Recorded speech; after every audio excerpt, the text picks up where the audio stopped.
కేసీఆర్ నాయకత్వంలో తెలంగాణ పేరు చెప్పి అధికారంలోకి వచ్చి ఉద్యమకారుల ఉసిరు తీసి ఉద్యమకారుల ప్రాణాలు తీసినటువంటి మరి ఆ ఉద్యమం పేరు చెప్పుకుని అధికారంలోకి వచ్చి వచ్చిన తెలంగాణను ఆగం చేసినటువంటి చరిత్ర బీఆర్ఎస్.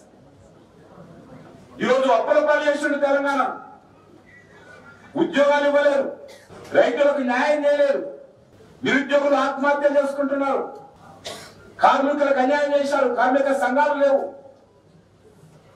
ఉద్యోగ సంఘాలకు శక్తి లేదు, విద్యార్థులు అసలు పట్టించుకునే పరిస్థితి లేదు, ఫీజు రియంబర్స్మెంట్ లేదు, ఆరోగ్యశ్రీ లేదు, ఆయుష్మాన్ భారత్ లేదు, డబుల్ బెడ్రూమ్ లేదు, నిరుద్యోగ పెన్షన్ లేదు, హాస్పిటల్స్ లేవు, విద్యా సరిగ్గా లేదు, టీచర్ రిక్రూట్మెంట్ లేదు.